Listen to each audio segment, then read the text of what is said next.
has forbidden you.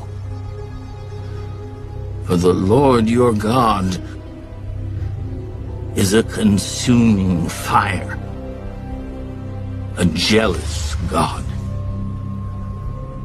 When you beget children and grandchildren and have grown old in the land and act corruptly and make a carved image in the form of anything and do evil in the sight of the Lord your God to provoke him to anger, I call heaven and earth to witness against you this day that you will soon utterly perish from the land which you cross over the Jordan to possess.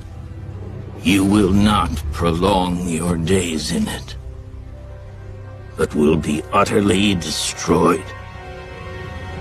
And the Lord will scatter you among the peoples, and you will be left few in number among the nations where the Lord will drive you.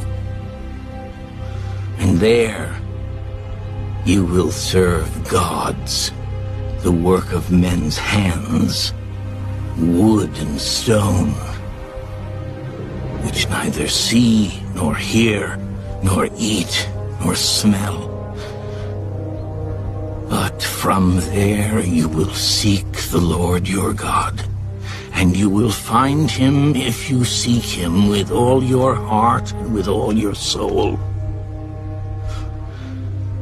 When you are in distress, and all these things come upon you in the latter days, when you turn to the Lord your God and obey his voice, for the Lord your God is a merciful God.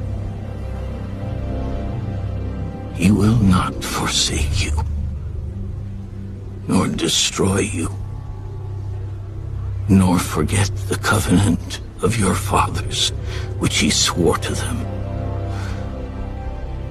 For ask now concerning the days that are past, which were before you, since the day that God created man on the earth, and ask from one end of heaven to the other, whether any great thing like this has happened, or anything like it has been heard.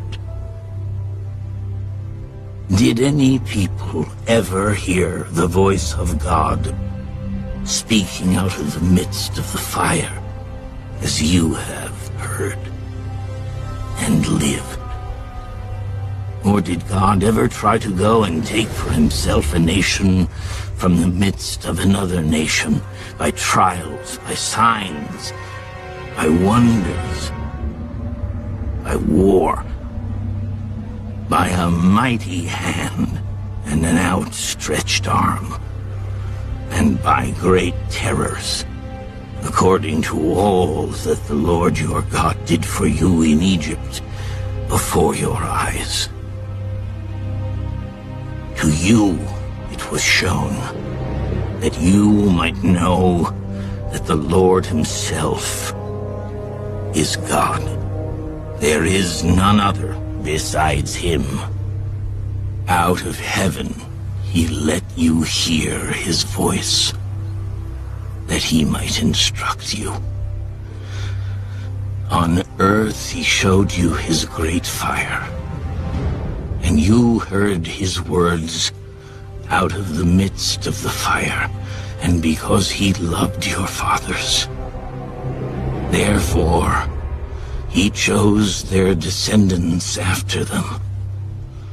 And he brought you out of Egypt with his presence, with his mighty power, driving out from before you nations greater and mightier than you, to bring you in, to give you their land as an inheritance, as it is this day. Therefore, know this day, and consider it in your heart, that the Lord himself is God in heaven above, and on the earth beneath. There is no other. You shall therefore keep his statutes and his commandments which I command you today, that it may go well with you and with your children after you, and that you may prolong your days in the land which the Lord your God is giving you for all time. Then Moses set apart 3 cities on this side of the Jordan toward the rising of the sun, that the manslayer might flee there who kills his neighbor unintentionally, without having hated him in time past, and that by fleeing to one of these cities he might live.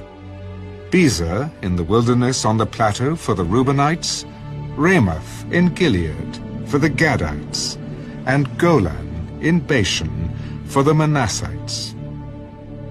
Now this is the law which Moses set before the children of Israel.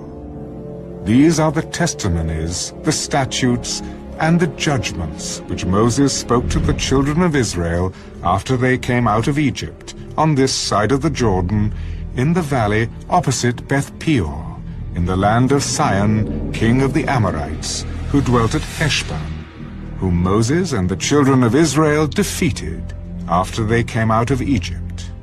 And they took possession of his land, and the land of Og, king of Bashan, 2 kings of the Amorites, who were on this side of the Jordan toward the rising of the sun, from Aroer, which is on the bank of the river Arnon, even to Mount Sion, that is Hermon, and all the plain on the east side of the Jordan, as far as the sea of Arabah, below the slopes of Pisgah.